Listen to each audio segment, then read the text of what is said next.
Hey, Uncle Tom. How are you? Pretty good. How are you?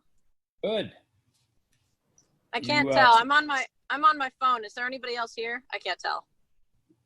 no, there isn't anybody else right now. Okay. I mean, just you and I. Yeah, slightly relocated today. You probably heard about the storm rolling through the East Coast. We are out of power and have been out of power for like 24 hours now. Bummer. So I am sitting in my car. Wow. Um, Um, gotcha. When you're not sitting in your car, are you still at home? yeah.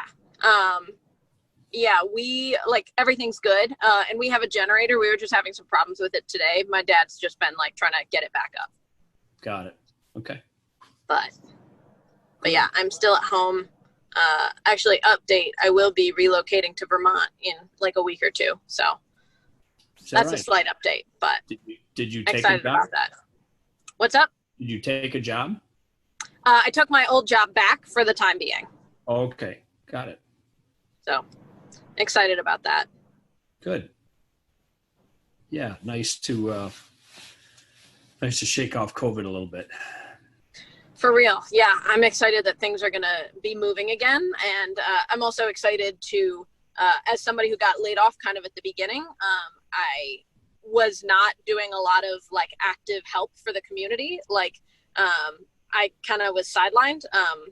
And I'll be excited to be working with school kids who like need help getting reacclimated to like socialization and whatnot.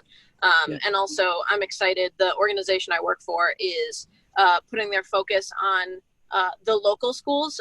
So they'll be working pretty much exclusively with like Vermont schools, particularly ones that are like lower income Vermont schools. And we're offering programming for like cheap or free, depending on for who. So I'm excited to like get to do some of that work giving back as well.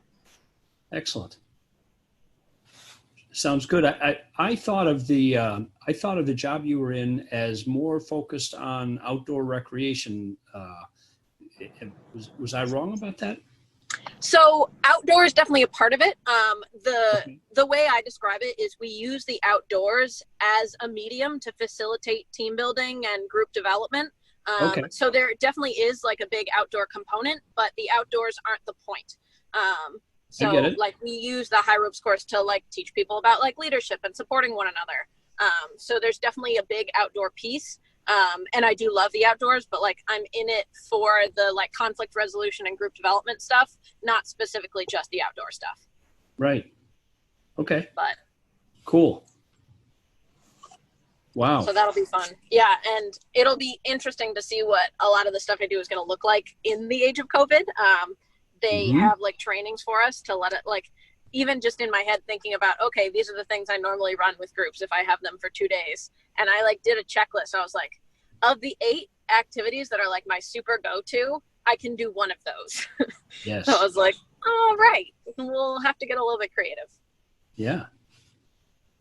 Wow. Well, it'll be an intensive time, hopefully.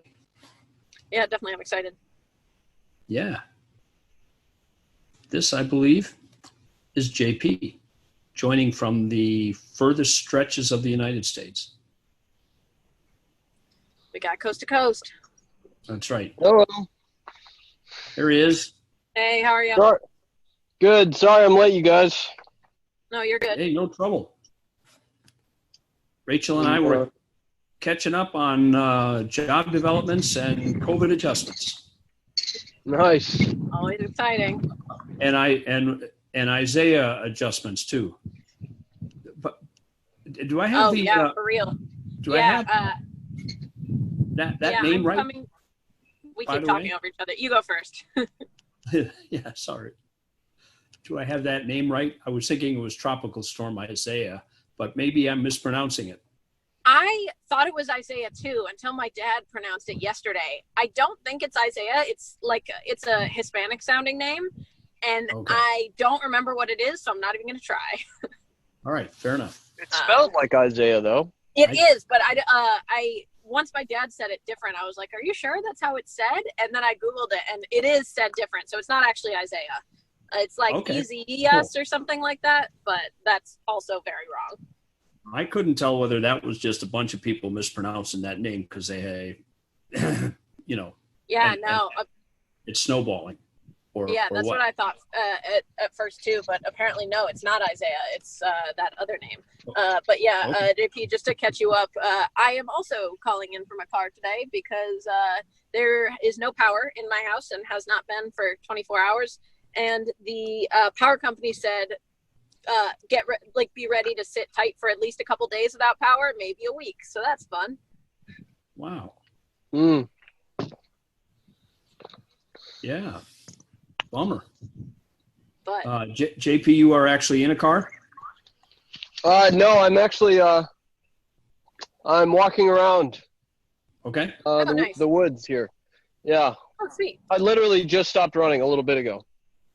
All right. Cool.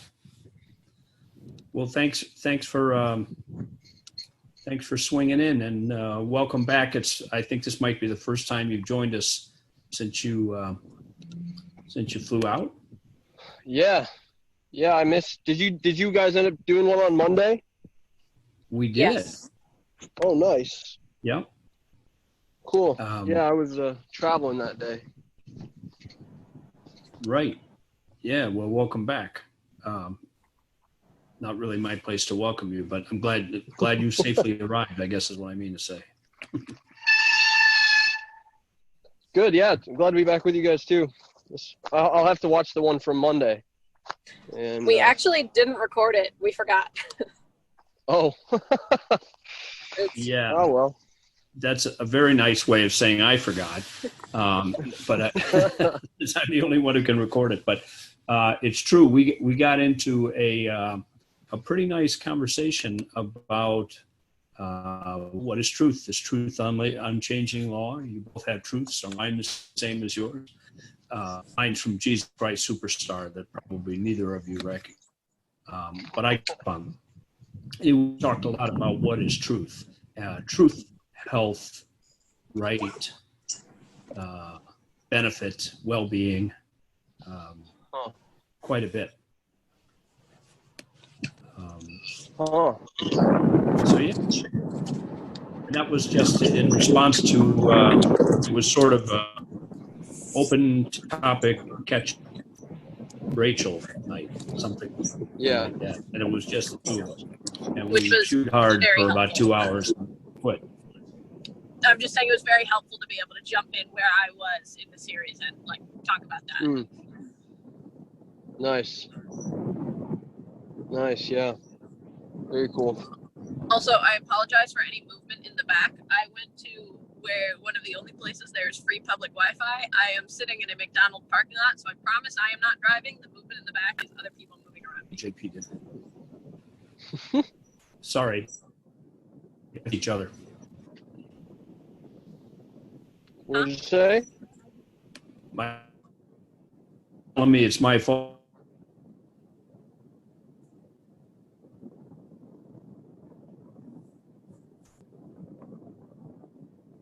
Rachel, are you there? Settle down. And Yeah, then- I'm there. Uncle couldn't Tom, you're underwater a little bit.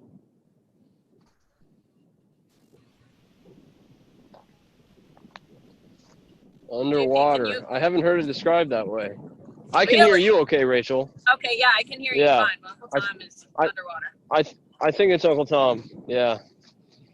Oh, well. Usually it's me. Well. No, he actually, every once in a while, his internet goes out for some reason. Yeah, I've been having the hardest time anytime I have to like hop on Zoom calls. A lot of the job application or job interviews I've been doing have been on like Zoom or Ring Central or one of those. And I've been back in my parents' house during COVID, and for the amount of adult people and the amount of devices that are there, we have nowhere near enough bandwidth. So I'm always like, please let me get through this interview. Oh my gosh. Yeah, I'm always out here on cell service, so I'm usually pretty rough too. Yeah. Now, remind me whereabouts while he's free. Uncle Tom, are you back with us? I don't think so. Oh well, I'm out.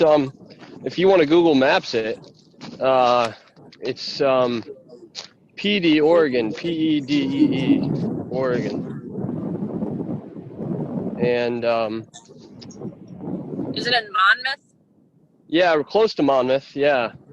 Also, I'm literally like a few hundred yards away from the Dancing Oaks Nursery, which is my uncle's nursery. Nice. So you could look that up, and that would put you actually right where I work. Sweet. Yeah, so I'm just up on top of one of our hills here because I have 4G up here. There you go. Yeah. Normally when we do these podcasts, I'm just sitting in my car on top of this hill. But yeah. So it's yeah, I was walking. I literally just got back from running, so nice. Yeah, I was in Shenandoah like a week or two ago with a few of my friends, and nice. Each had different cell providers, and it was always fun. We like basically repped our cell provider and was like, mine's better than yours.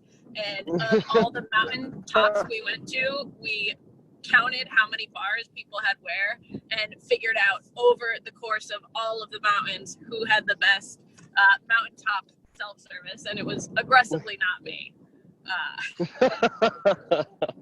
What do you have?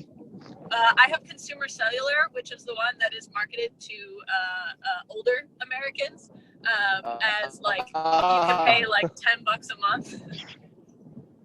But I like them fine. Nice. You get them on, like I like them fine. It's good. It's whatever. Yeah. Do you use a lot of data? Or yeah, I have unlimited data, which is good. They didn't have unlimited data for years, but like within the last 2 years, they finally now do have unlimited data. And also like I get really good deals on phones from them. Like from the last time I saw you to now, I got a new phone. A new old phone. I got the 8 Plus. But I had the SE. Oh, nice. Yeah, I had the SE before that, and not the 2020 SE, the one from like 2015. So I had a very old phone. Yeah. But yeah, I had to admit defeat to the. I had to admit defeat for my cell phone company in a pretty bad fashion. I wanted to FaceTime my dad from the top of Old Drag, and my phone didn't have any service, so I borrowed my friend's sailor's phone, and I was like, "You win. Can I use your phone?" Would she have Verizon? Yeah, she had Verizon, and my friend had AT&T, so they both were doing bad. Yeah. Yeah, okay. The only provider that has cell service out here is Verizon. Interesting. All right, I see. Sorry, go ahead. No, is Uncle Tom almost back on here, or did he? Yeah, Uncle Tom, can you hear us? We can hear you. I can hear you. Sweet. Okay, I can hear you. Yep, my Zoom is malfunctioning a little bit,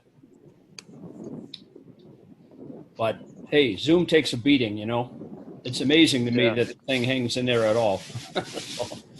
I'm kicking myself for not like investing or buying stock in Zoom. I don't know if they're publicly traded or anything, but if you had gotten in right before the pandemic, you had money. True that. Yep. So I've got a little dialogue box that tells me the meeting is being recorded, and it just won't quit, and it's sitting in front of my screen. And there seems to be nothing I can do to dissuade it. So just really wants to remind you. There is. That's right. Okay, so I've thrown it off to the side where it's reminding me in vain. Wow, JP, thanks for the breadth of very nice. There you go. What's the word I'm looking for? Arboreal? What's the word? Arboreal? Arboreal sunshine. Your phone's on your thumbs up, and it's funny. Good. I needed that word because we needed something that captured the majesty of the moment there. Arboreal splendor. That's the phrase I was looking for. Nice. This is Luke and Hazel's spot here. I don't know if you guys. So they got a kitchen over there. We cleared all this ground, and they stay in this tent overlooking a valley. Luke's over there writing code right now. I don't know if you can see him, but I think This so. is where I'm sitting right now. And they got their solar panels over there. Anyway. I love You it. definitely win the scenery game. Yeah, that's right. Parking I lot have basement a or McDonald's parking mountaintop. lot to contribute. Yeah. All right. Well, let's see. JP, I'm thinking that I'm thinking this evening that we kind of throw the topic your way. If there's something on your mind, I'm thinking we should chew on it together for a bit. Yeah. You know, I haven't. I'm sort of just getting settled back in here. I haven't really been thinking about anything in particular. Let's see.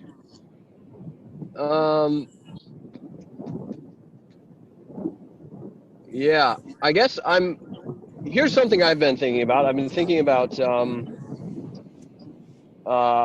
well, I've been thinking about the election some, and we're less than 100 days out, right? 3 months ish. Is A little less now. that right? 3 months from today, or 3 months from yesterday? It was 100 days, like 4 or 5 days ago. Okay. Yeah.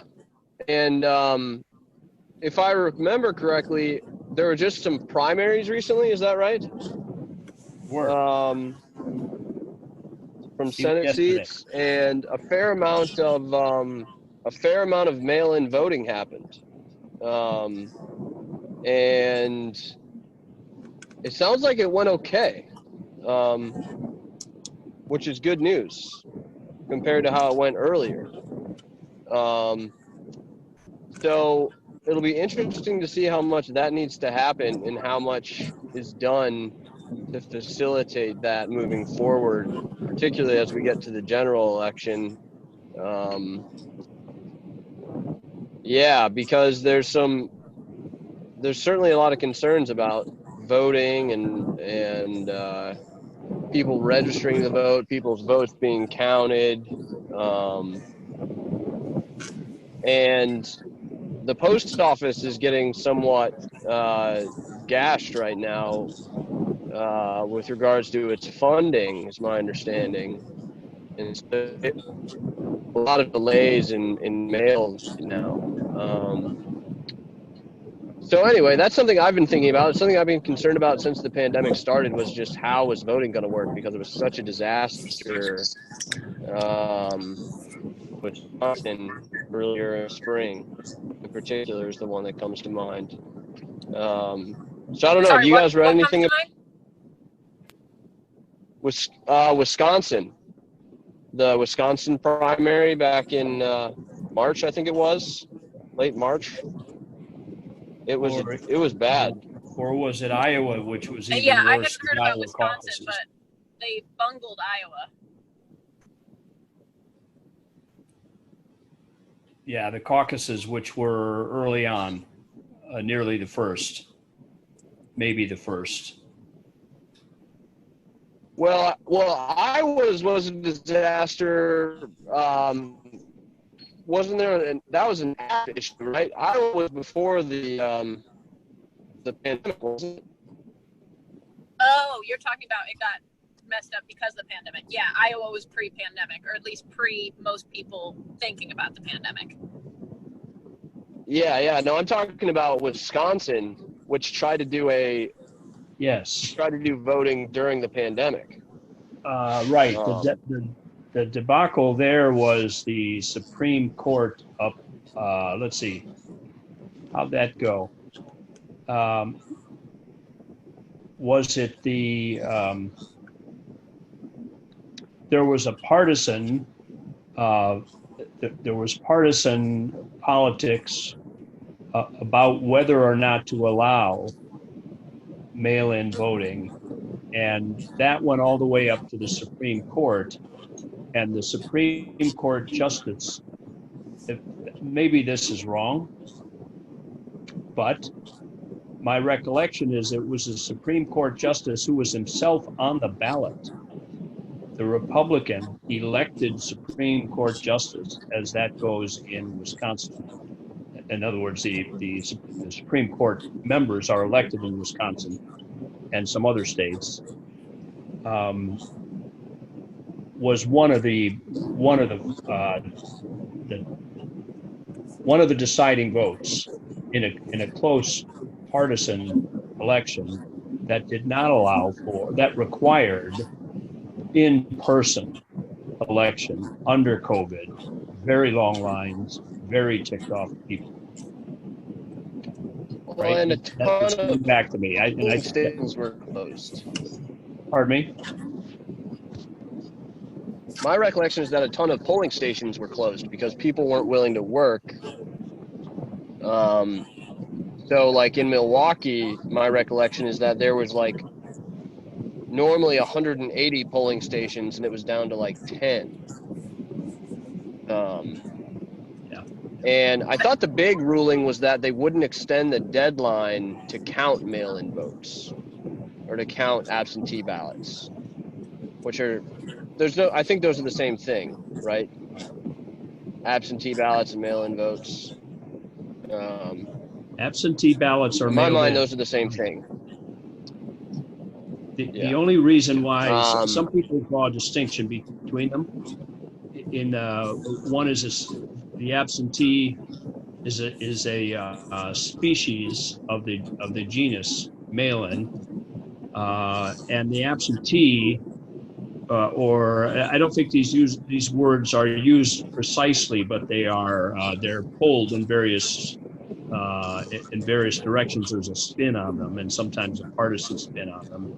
So you could have an unrestricted mail-in ballot, or you could have one that has conditions. And one of those sets of conditions is that somehow you are absent and not able to vote for whatever reason.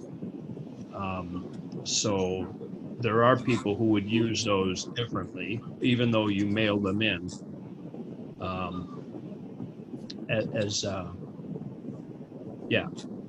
Uncle Tom, that is the most clearly I've heard anyone explain that distinction, and I've heard people tell me there's a distinction many times. So thank you for that clear and concise distinction, because I hadn't gotten one yet. All right, thanks. Yeah. So anyway, I don't actually remember now the Wisconsin. Maybe I'm not even sure I ever knew it. The Wisconsin details. In other words, what precisely was not allowed in Wisconsin. I do remember a bunch of people lined up, socially distanced, in election situations where there was the flow rate they could not accommodate the flow rate, and thus a lot of people feeling quite disenfranchised and pretty ticked off about it. Yeah, I mean, it doesn't seem like we're going to be able to facilitate wide-scale mail-in voting. Why do you say that? Well, I just don't think that, I think because it's become partisan, and I think it actually is a pretty big logistical thing to set up quickly, it seems to me. That's the impression that people talking about it give. And I don't mean that, I don't mean to say that, when I say that, I don't mean, concerns about fraud. I mean concerns about actually having the systems in place to send out, receive, and collect and count the mail-in ballots in a way that works in time for the election day. Right. People seem to be making a big deal about that. That's going to be impossible. They are, and there's a lot of distinctions to be made in the impossible that. There are some states who are in good position to do it because that's how they vote. Yeah. I live in one of those states. That's what I thought. And Washington, your neighbors just to the north are another, right? Mm-hmm. That's how they vote. Let's see. Yeah, I don't remember California's particulars, but in the back of my mind, I'm thinking that California is a very liberal voting environment too, in that regard. So we should rehearse the candidate mechanisms involved, because there are distinctions to be made at every one of these, call them these gears that have to turn in order to make this whole thing, in order to get one person's preference all the way to a registered vote, right? What are the various gears that have to turn in between there if you're not literally pulling the lever or writing in a candidate, right? Or something that's sort of traditional in person. And even there, the gears are not simple, but they're also not so much in dispute right now, right? It's the gears when you're even further from the polling stations. I actually, to jump in super quick there, I actually would disagree with that point a little bit. I think with the voting machines that are even used in voting booths, particularly in states that have not updated their systems in a long time. I'm thinking back to the Georgia primary. I think there are a lot of problems with even in-person voting getting counted correctly, but that's not what we're talking about right now. But I just wanted to jump that in there because it's not just the mail-in voting that we're having these problems with. It's also the in-person. I agree. It's just not filed under the mail-in voting woes.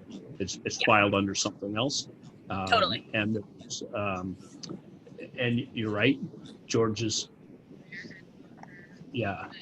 where the Secretary of State, who was himself on the ballot for governor, did not recuse himself from being in charge of managing the election. You can imagine. That's the situation in which Stacey Abrams tried to become governor. Didn't quite succeed, and lots of complaints there. But here's an important distinction that oftentimes get glossed over. You could imagine, and the post office is involved in a number of these things.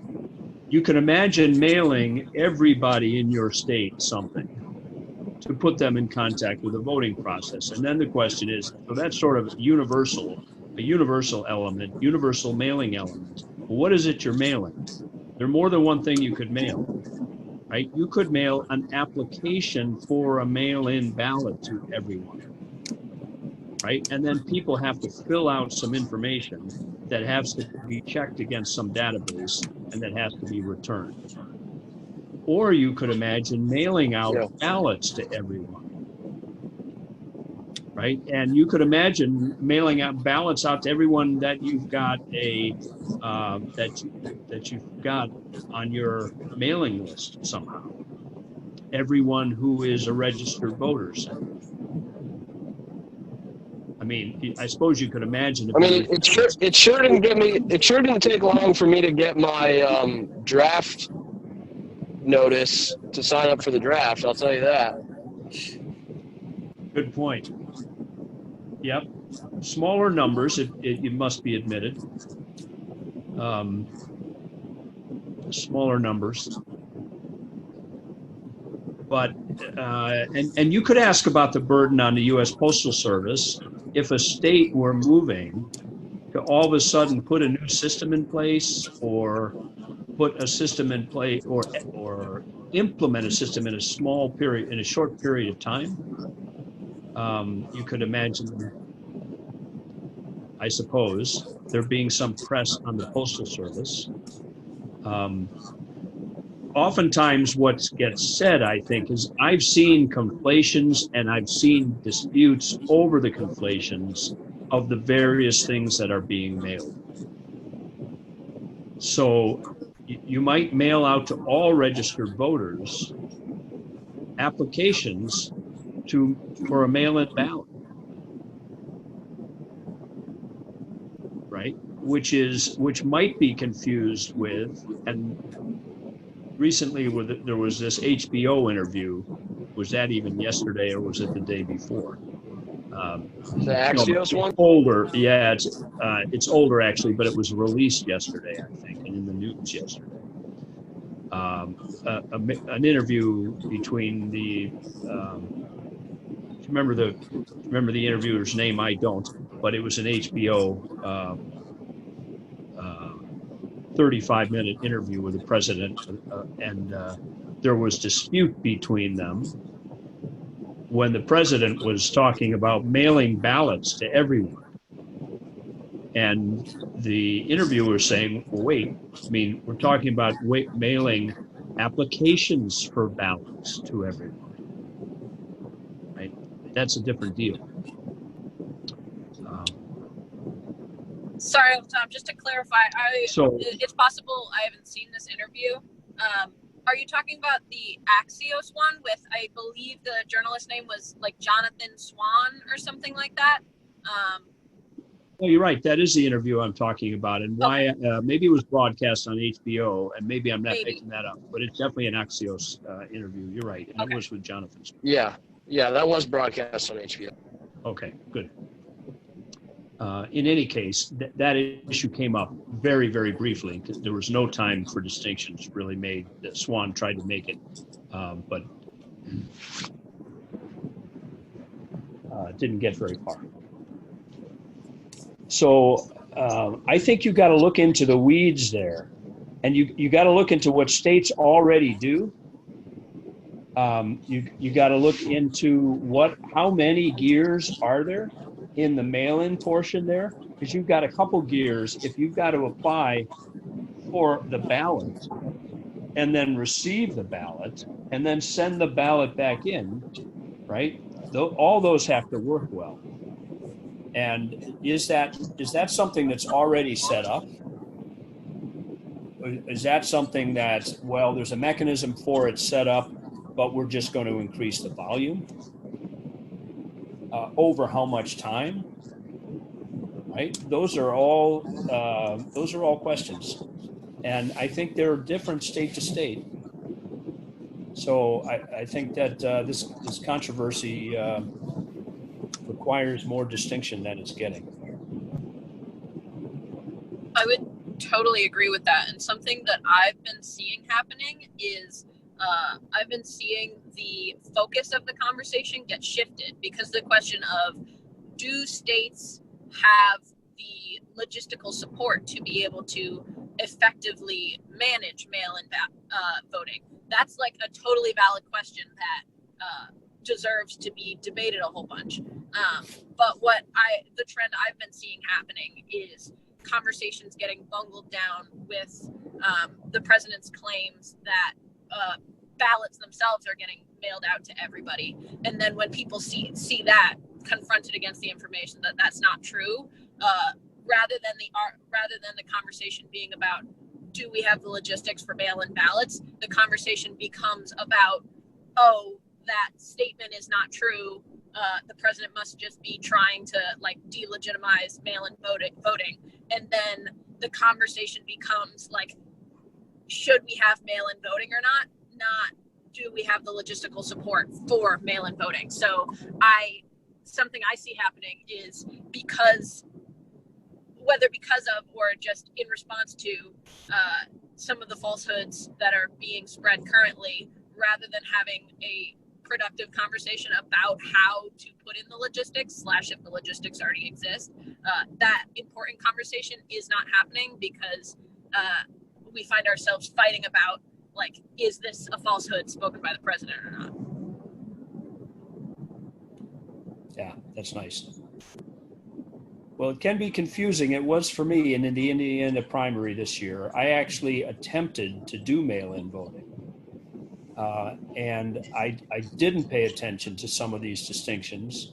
And so I sent in a request, but the request I was sending in, it turned out, and successfully, I had the request successfully processed, and I ended up getting an application for a mail-in ballot. That's what I ended up getting when I thought that perhaps I was asking for a mail-in ballot. Does that make sense? I mean, I myself failed to see that distinction. And as a matter of fact, failing to see that distinction and within the time allotted, under the deadline, I applied for the application and received the application to apply for a mail-in ballot, but I did not allow myself enough time to execute that application for a mail-in ballot.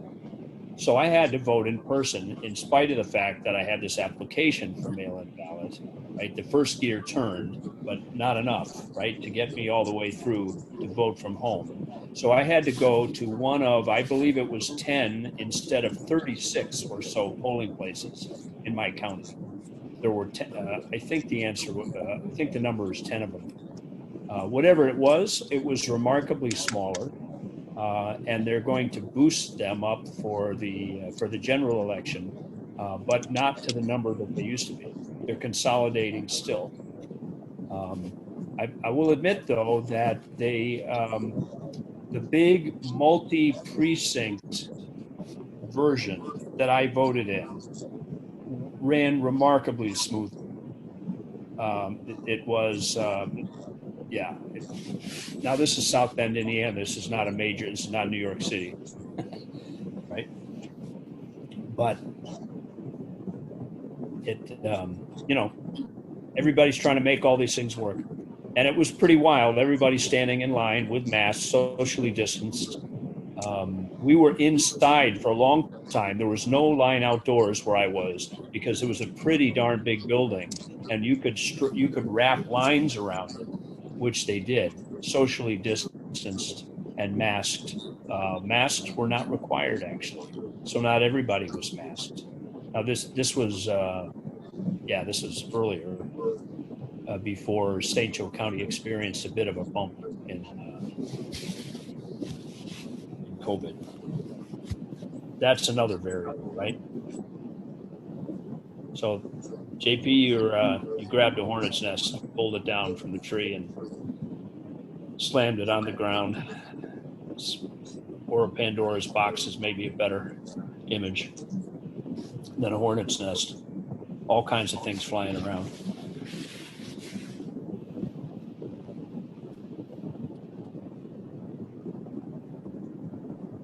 Apparently, yeah, it will be. I mean, it seems like earlier on people were certainly anticipating a bad second wave. And maybe what we're seeing now is the beginning of the second wave, but it seems like cases spiked a lot in the last few weeks, but now we're back down a little bit, even though the death numbers are still over 1,000 a day. So it'll be interesting to see what happens to those numbers moving forward. Like, will they continue to get worse? Who knows, you know? I have my eye on schools for answering that question. Because a few counties across the country have gone back, but as we get deeper into August, more and more will likely be opening. And I think a lot of people are looking at that trend, how many schools wind up opening for in-person teaching, to see what that does to the case count. Yeah. It's interesting, though. I mean, that's an enormously important question. And it gets to enfranchisement and disenfranchisement. It gets to, I suppose it even gets to fairness of the election. It gets to a lot of those things. But you know what it doesn't get to? It hasn't seemed to have gotten to this yet anywhere in any reporting at all. It hasn't gotten to fraud. It hasn't gotten to voter fraud.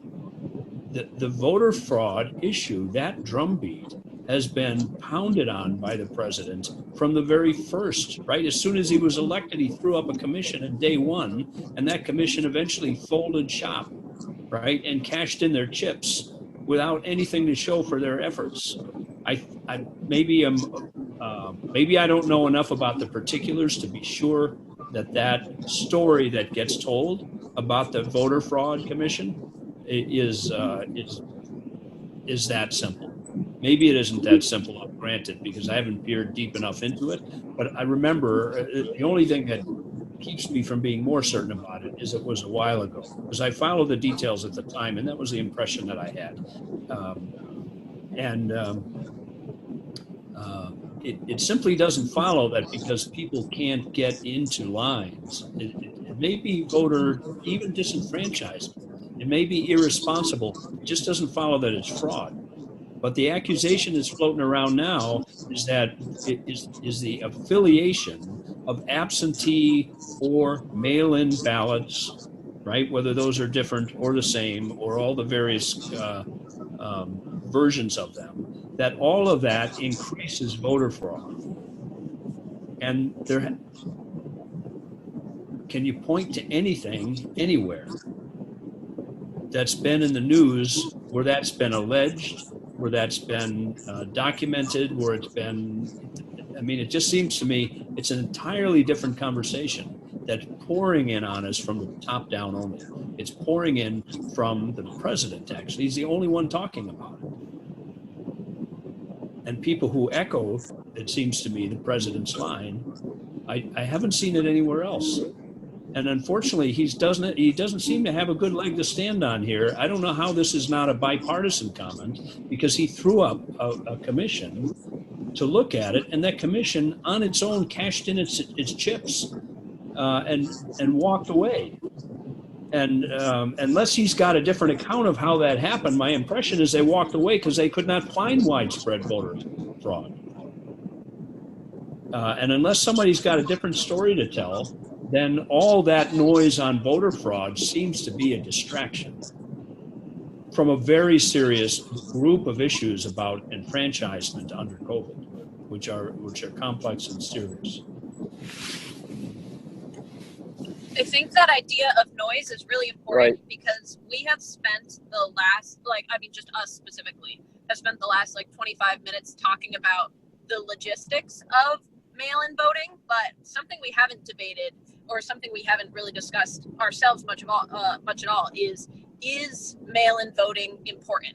And I think the reason we didn't do that is we jumped to or at least it was my impression that we jumped to, okay, mail-in voting is something that if it could be done correctly would be good. And we skipped the whole, is this an important thing that should even be looked at? But I think by throwing in the possibility of fraud and muddying those waters, rather than the discussion being, how do we do this thing safely? It rather becomes, how do we do this thing? And if you spend so much, I messed up my words there. Rather than the question being, how do we do this thing safely? It becomes, should we do this thing at all? And if you spend too long talking about, should we do this thing at all? By the time you come up with an answer to, should we do this thing at all? You have piddled away a bunch of time that could have been spent on the question. Once we decide, yes, this is something important that we do, how do we do this effectively so that we can make sure that this is done the right way? So you want to make a case for mail-in voting? I do. It is of my opinion that the focus on the fear, I guess, of widespread fraud in mail-in voting is a distraction from trying to from the logistics of getting mail-in voting right. I'd be actively interested in hearing somebody who themselves really believes that mail-in voting would be unsafe. I would love to like sit down and hear more of the merits of that discussion, because admittedly I haven't heard anything that has risen. The only suggestions of there being widespread mail-in voter fraud that I've heard are the president asserting that there is without a lot of backup. If there is evidence out there, I'd love to hear it or talk with somebody who this is like a genuine belief they have. But from what I have seen thus far, that's what this issue looks like to me, an effort to muddy the waters and take away valuable time from figuring out how logistically we could have mail-in voting. Yeah. And I guess to clarify my point a little bit, I'm not necessarily saying that this is an intentional attack on the ability to discuss mail-in voting and the logistics of it in an effective way. I'm not necessarily saying that it's being done on purpose to muddy those waters. I think that could be in the realm of possibility, but I haven't definitely decided that's what's happening. But a definite byproduct of what's happening is we are losing valuable time. Whereas if we were able to go in with if we were able to do mail-in voting safely, that would be something that was important to us. If we could start at that baseline, we would have had a lot of time into trying to figure out how logistically we could do this in a way that would make sense. Sure. Look at Nevada, who got around to it, right, and in fact are being sued, right, being sued by the president, or at least threatened to be sued. Whether they're actually being sued or not, I have not followed up on, but they're threatened to be sued. I'm not super familiar. Yeah, with that I think situation. he threatened to sue. Can you give me the spark notes of that? I'm not super familiar with that situation. Yeah, that was just not many days ago. I would say, I got to remember what day we were in this week. We're all the way to Wednesday. That might have even been Monday of this week, unless it was Friday of last week in the news cycle. I think it was Monday. Yeah. I read about that on the plane, I think. Okay. So Nevada, let's see, can I actually give the spark notes? Caveat. The state legislature passed basically legislation that allowed statewide mail-in voting. And I think it was signed by the... Yeah, that sounds right. And the president threatened via Twitter legal action. He said it was done in the dark of night. It was an attempt to steal the election, to make it impossible for Republicans to win. I think language like this is the language I saw recalling in the Twitter. Governor. Are you saying, John, that the language, was the governor? Well, I think it was, but I think the language of, if we allow mail-in voting, Republicans will never win another election in this country again. I mean, that is a real quote, but that from Trump, but I think that one's earlier in the spring. Oh, I see. It's possible that I'm conflating something that was, so I picked it up in that news cycle, but it's possible it was dragged in from something earlier, right? Yeah. That was earlier this spring, like May or something. But people bring that up because in this story, because it shines a light on what people are using it to basically say that the president is just worried about basically this being good for Democrats. And the only way for Republicans to win is to suppress the vote. Even though there isn't actually evidence of mail-in voting significantly helping a particular party. That's good. That's fabulous news. So I got to throw in a piece in response to your general. You're opening the door, Rachel, to the question of why mail-in voting. What's the actual reason for it?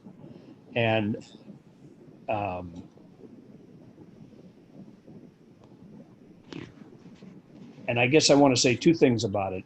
One is it not obvious that mobility is a challenge for a lot of people? Is that just not flat obvious? Mobility for all kinds of reasons, right? Because they're older, it's hard to get around. Because because they're working two jobs and it's hard to get across town. There's all kinds of mobility challenges like that, right? That cut across. So mobility, let's just say, is an issue, right? And of course, if you can cut out, that's exactly what mail does, right? You don't have to actually show up in person. So it addresses a mobility challenge. But what's somehow getting me to seethe just a little bit underneath is the history of intentional disenfranchisement in the United States. We've got a very rich history of intentional disenfranchisement, which is shamefully practiced to this very day, layered on top of the history that we've had, which was not hidden, which was straightforward, right? Which was comically perverse. And again, one of my favorite dives into this piece of history, I've made this point before to you, JP, is the Summer of Freedom, I believe it's called, that Summer of Freedom documentary about the formation of the Mississippi Democratic Freedom Party in 1968. Just one window into the history of intentional disenfranchisement and efforts to get around it. And that, honestly, that is pure, unabashed racism, complete hypocrisy and violation of the law. It is as ugly as it ever gets, and it has been present all over the place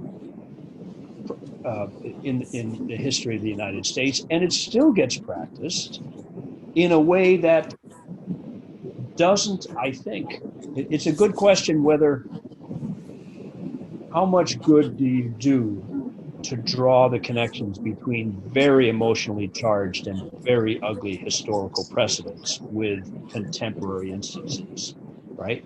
In some ways, it seems deeply unjust not to make the comparisons, not to draw the lines, right? But on the other hand, you get both heat and light when you do that, right? There's no question, you get heat with the light.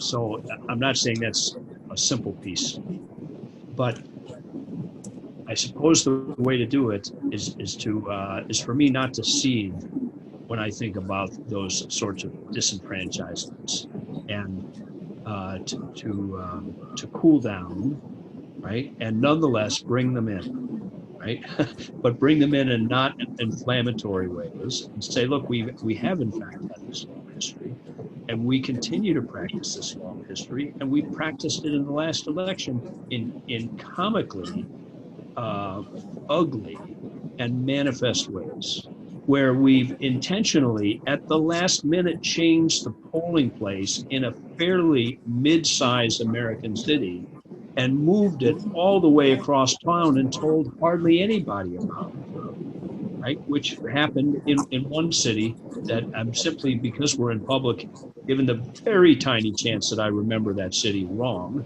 I think I know what city it is, but I'm not going to mention it. But so let me just talk about my emotional reaction. And sorry, I did have an emotional reaction. It was ugly, right? It was ugly, and it seems to me that's the right human reaction. But because it is intentionally disenfranchising, and you've got to bring those things in. How do you not talk about mobility when mobility challenges are a gauntlet in some cases which have been intentionally thrown down, and in other cases, if they're not intentionally thrown down, they're very real, right? How about people how about the entire disabled voting population of the United States? How about the American Disabilities Act, the ADA? How about that whole movement? And doesn't that have anything to do with voting? Seems to me that it does, right? And of course you've got to make those things easier for people. And then how do you not make them, how do you not at least pay attention to the possibility of COVID, right? As being relevant to the mobility issue, because mobility requires people riding buses, standing in lines, et cetera, of all kinds of different preconditions. And do you really mean to disenfranchise all those people? I mean, the cynical answer is definitely yes. Well, yeah, and that hurts. That's flatly wicked, right? That's not politics. That is not any legitimate political choice of means. And when the other guys do it, the other guys might stuff the ballot box. It does not legitimize your stuffing the ballot box, nor does it legitimize your disenfranchising voters because somebody else does it. There are some lines that you cannot cross, or you have made a mockery of the political process. And it seems to me we cross way too many of those lines, and we're crossing them all over the place in these issues right now.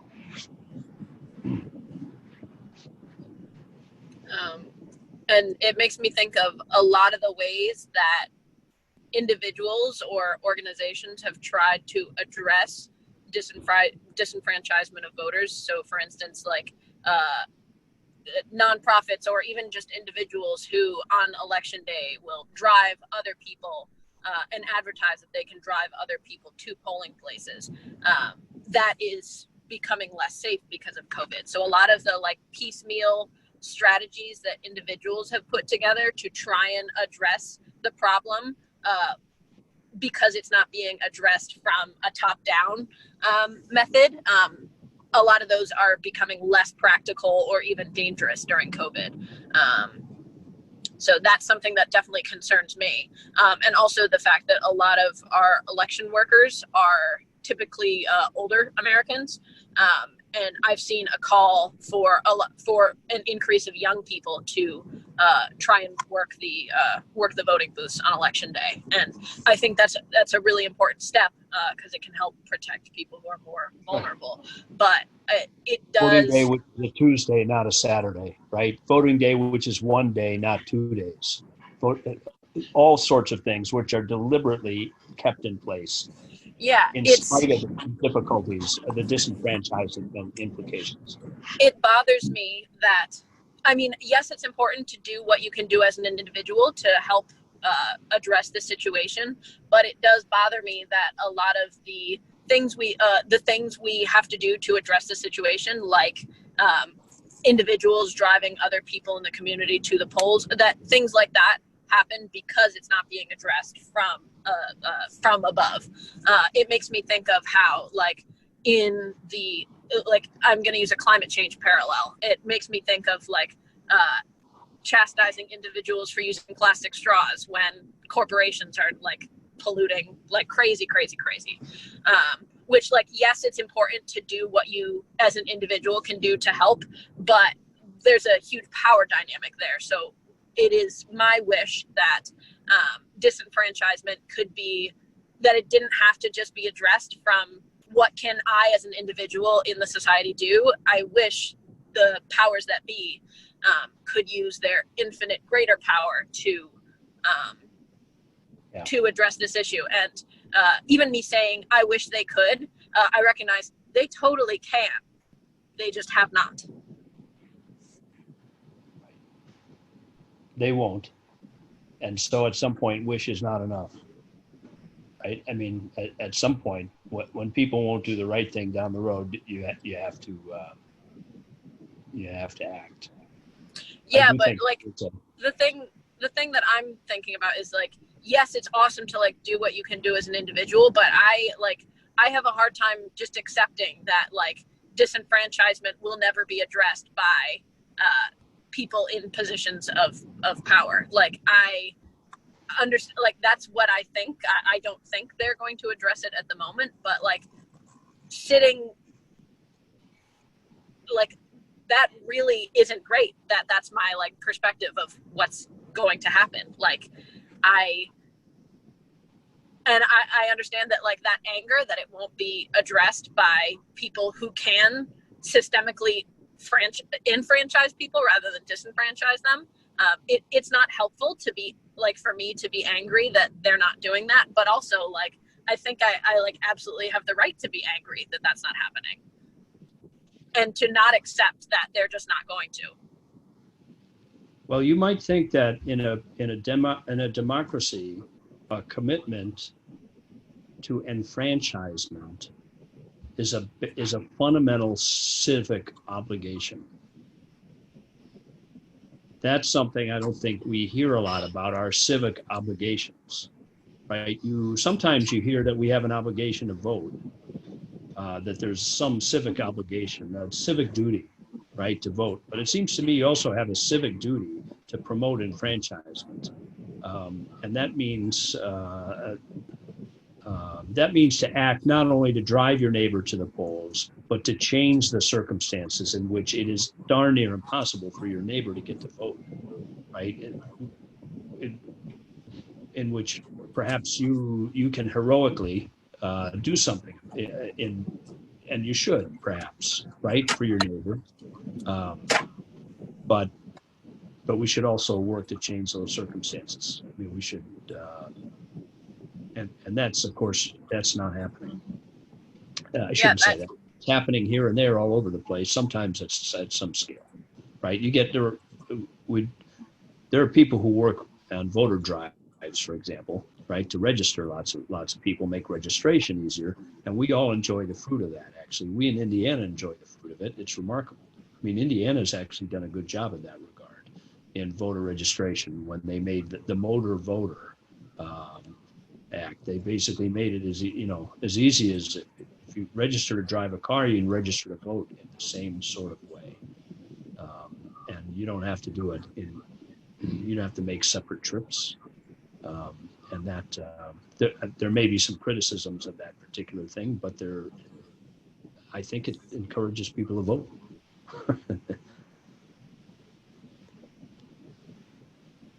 So, I mean, I'm just surprised. Like, I'm surprised. This is just occurring to me now, but I'm surprised that just given everything that I mean, I just feel like progressives are just shouting this from the rooftops about enfranchisement, and they're just that's just being shouted from the rooftops right now from the Democratic Party and from the progressive wing in particular, and painting the Republican Party as the party against this and against it in principle, practically. But I'm surprised. I mean, given that this has been an issue for so long, I mean, why hasn't, I mean, like during the beginning of Obama's presidency, there was, I mean, they had the Democratic Party had control of the House and the Senate and the presidency.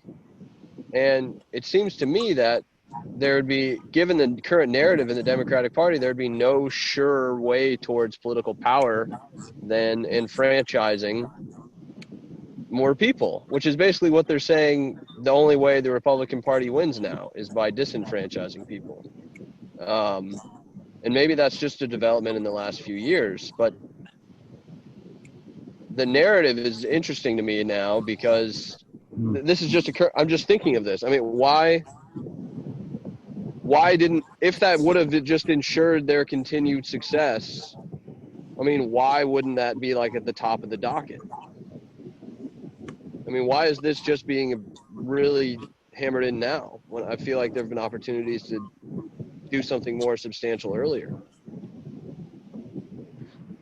Maybe that's not representing the situation fairly, but no, right. I understand the question, and I don't have the grasp of the particulars to even start to answer it. I mean, you'd have to look at what actually was done. You'd have to look. Yeah, you'd have to look at that. I know that disenfranchisement historically has not been just a one-party story. It's what power does to maintain power, and power is shifted.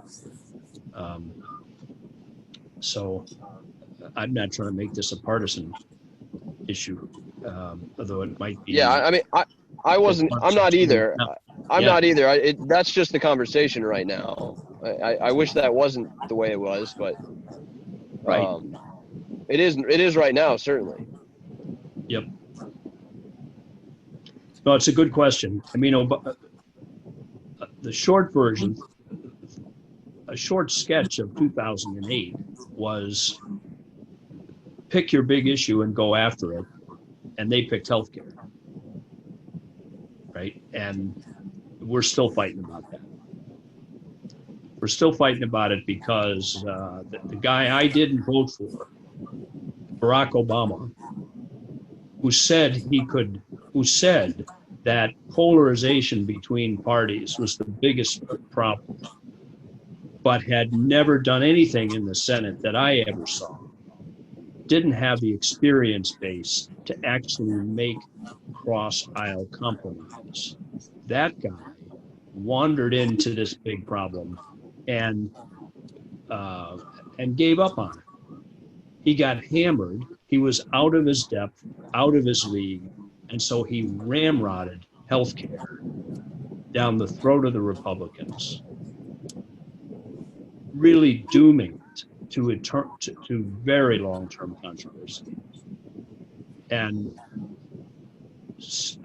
I'll be honest, seeing that coming is why I voted for John McCain as the lesser of two evils, or the better of two people to confront the worst of our problems. Because I thought, at the very least, McCain had the experience to cut across party lines and make things happen. And there I had McCain-Feingold in mind, which was a campaign finance reform efforts.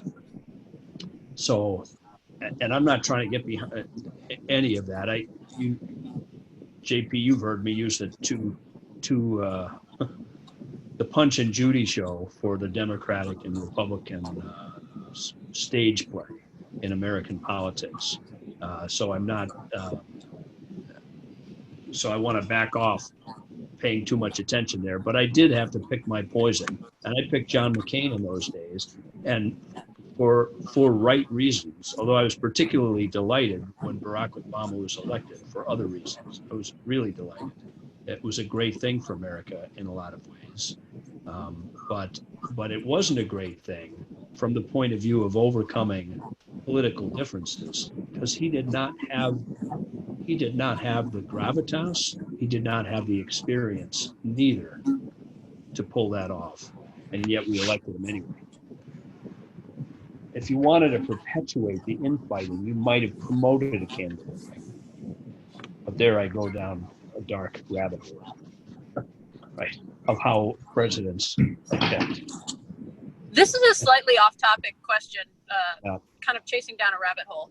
Is there anyone that you see in American politics today that you think, well, like whether or not they're in the conversation, like for president for 2020 or anything, is there anyone that you think does have the gravitas and experience to like be effective in helping reduce polarization?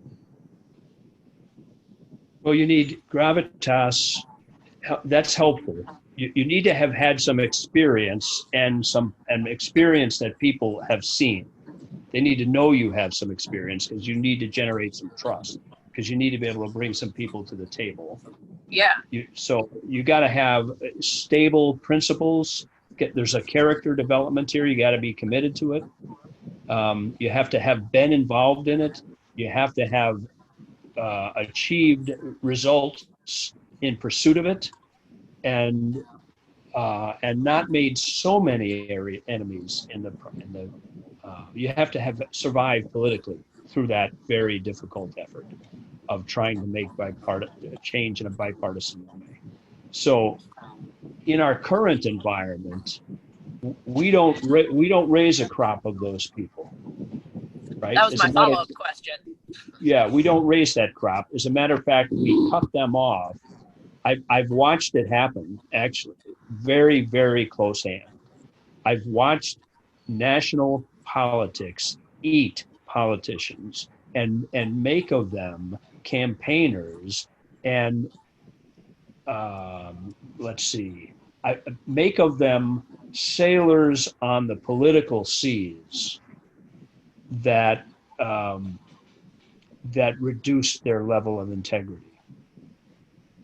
Because otherwise, you won't get certain people to play with you, and you can't win without those people.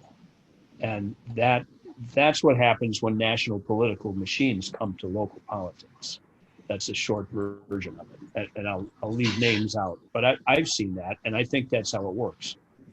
So, in that environment, it's difficult to raise people with principle, and people who are willing to cut across both sides. I've been a big Tulsi Gabbard fan for that reason. I think she marches to a different drum, and whether or not I like everything she ever does, although as a matter of fact, when I look hard, I generally do like the things that she does. And I think I that saw a lot her of in New Hampshire. You did. Wonderful. Yeah, I mean, when I was living in Vermont, I was like 25 minutes from where Dartmouth College is, and given the fact that that's a prominent institution in New Hampshire, one of the first states to vote, all the presidential hopefuls go to New Hampshire. I saw like 3 or 4 of them speak. Cool. Yeah, I enjoyed her talk. I think she is a good example of someone who is willing to kind of reach across both sides. And I actually got an opportunity to talk with her a little bit, just the two of us, which was really cool. And I asked her about that specifically. And we got into a pretty rich conversation, and she just had a lot of advice to give. And this is clearly something she has focused a lot of her career on doing. It's nice. So she's one. And then I was a Justin Amash fan also in some respects, because I think Amash also, I don't know if you know him, he was the one independent he was the independent from Michigan who voted for impeachment. If I don't know if you followed that, it's just one place you might have seen him. He just showed up as a number on a screen in that particular case. Justin Amash was a founding member of the Freedom Caucus and a fairly conservative player.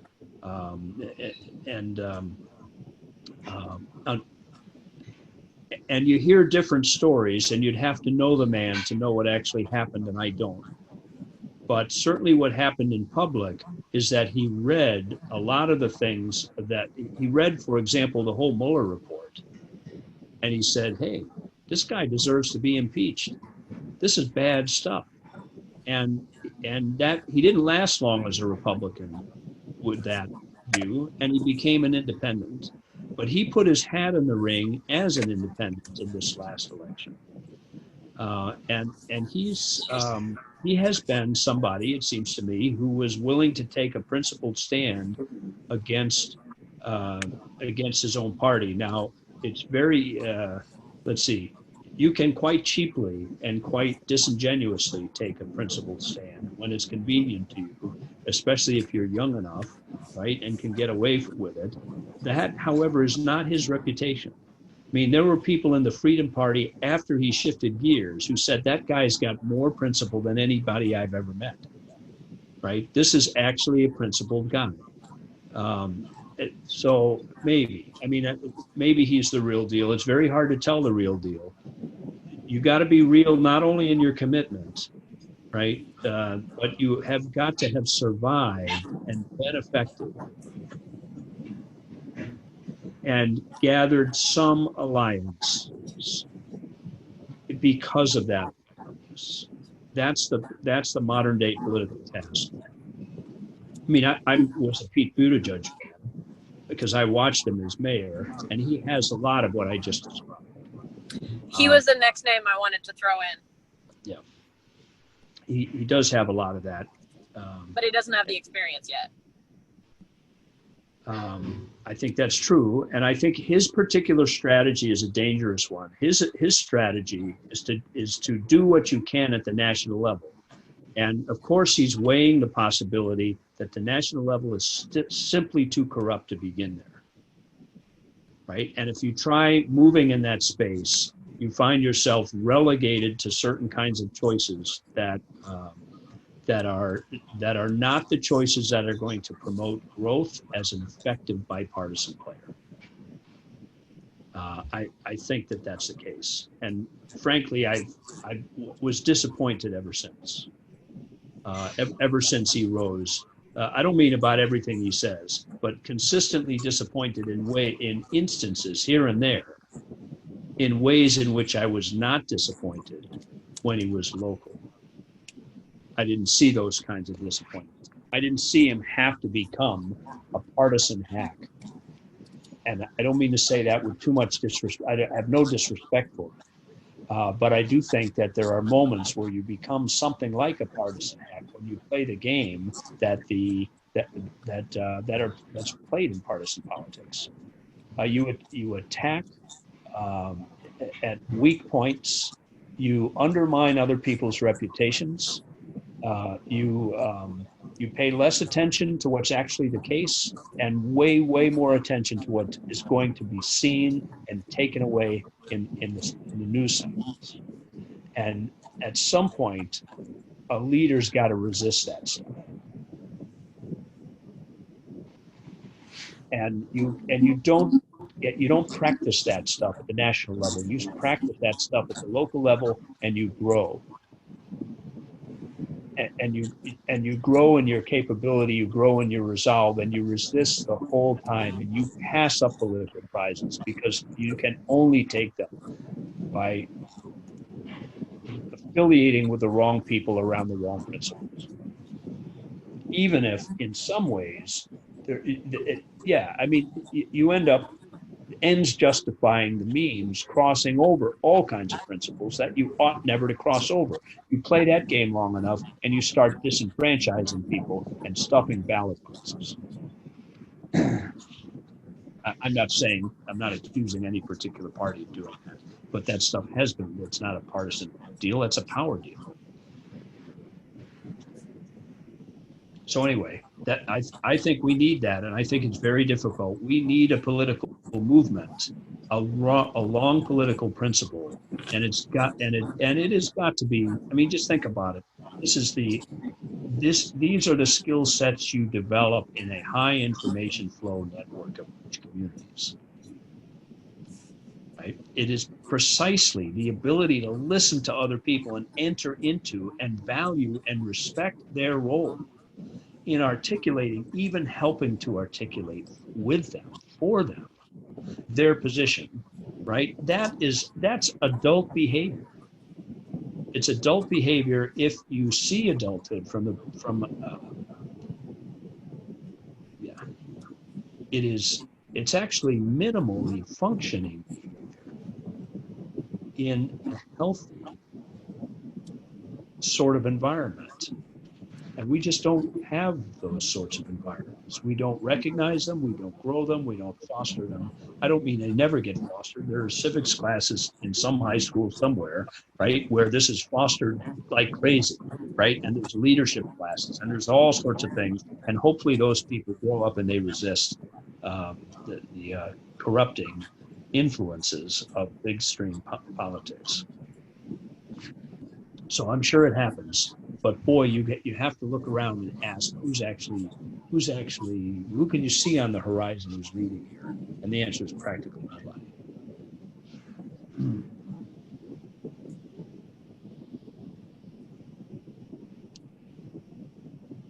But anyway, long story. We should, JP, thanks for raising this issue. We'll have to come back to it at some point. Yeah, I mean, this is the story for the next 90 days, you know? It is. It won't be the last time. Yeah, it's a big story. And that's it. After that, it won't be a story anymore. Politics ends November 9th, 8th?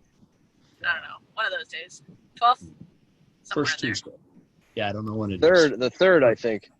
Yeah, couldn't be the 9th. Oh, okay. Yeah. Early this year. First Tuesday. Yeah. All right. Well, thanks, guys. I should, JP, thanks for hanging in after a run. You've dutifully yeah. hung in. So. Oh man, this was great. I'm glad we were able to make something out of nothing there. I was grasping for straws. That was great, Yeah. you guys. Well, you've been investing for years, and so you just reach in and pull something out from the storehouse. So. Yeah. Like a good cook, right? When Right. guests come over for dinner suddenly. Yeah. Go to on the table, too. old faithful. Yeah. Yep. All right. Disenfranchisement. Thanks. Can always count on that. We're talking on Oh Friday. boy, bleak way to end it. All right. I'll see All you right. guys Friday. Yep. All right, Maybe. thanks guys. If Bye. we're doing it. Yep. Yeah. We're doing it. Yep. Bye.